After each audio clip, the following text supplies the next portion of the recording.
What's up, guys? Welcome back to episode 2 of our quickfire series, Researching Before Your Meeting. So this could apply to a broad variety of types of calls. You could be prepping for a cold call, you could be prepping for a cold email that you want to write, or getting ready for a meeting that you're about to have with either a first call or multiple stakeholders that you haven't spoken to before. So what we're going to break down today are a few different things that I look for to help bring some relevance and build some trust at the beginning of meetings. So we're going to start with Jed's profile here. And so everybody is obviously going to look at his title. They're going to look at his work experience and say, yep, you're the head of outbound sales. Can you tell me about your experience with outbound and taking teams from 0 to built? He hears that from everybody else. What else can we discover in his profile that would actually separate you and show that you put in some work? If we dig a little bit deeper, what we're going to find is, oh, he's a co-founder. Well, what did he co-found? Salescast. Okay, so that's a podcasting background there. He's also a content creator. He's an advisor for multiple companies. What can we pull from this? How can we transform this information that we're gathering into an opening on a call?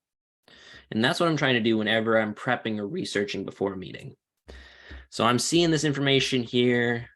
Is any of it relevant? Let's dig into his education a little bit. He was homeschooled. Okay, that's different. Went to community college and he took a Sandler class. Oh. Maybe jump into a call and say, hey, I'm going to pain funnel you on this meeting. I just saw you're training Sandlers. And that can be a way to break the ice at the beginning. And he'll say, how do you know that? And so these are all different tips that you can leverage when it comes to researching at the beginning. However, there's another section that's often ignored or not used as much, and this can really show you did your research. It's the recommendation section.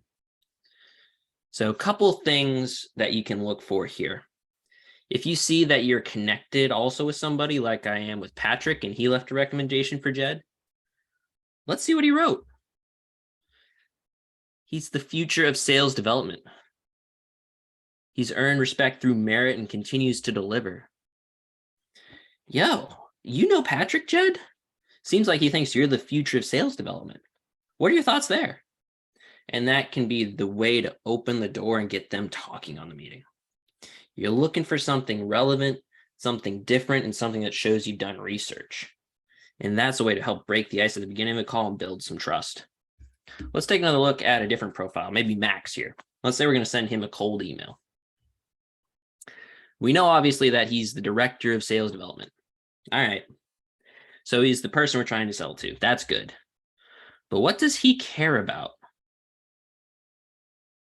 Well, sales development, SMB sales. He's a founder. He used to do sales. He was an account executive.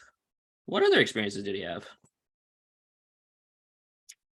He was an SDR doing outbound. All right. So we got that information. He used to be an SDR.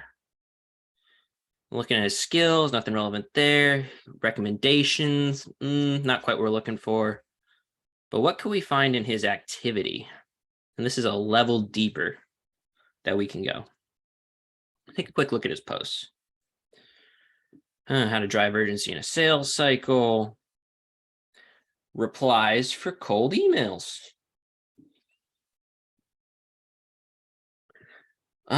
So I saw you set up an automated sequence and outreach. How's your deliverability? Let's say we're going with that play. That could be a way to break the ice. And then there's another way that we're actually looking at here is he just wants to keep the prospects moving through the sequence. Hey, can you keep your prospects moving throughout the sequence if the emails aren't being delivered?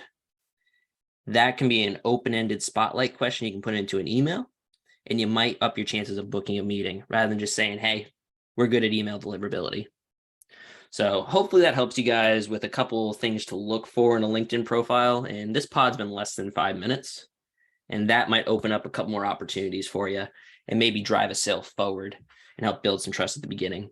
This has been the episode 2 of the Quickfire series on Salescast, researching before your meeting. We'll catch you guys next week.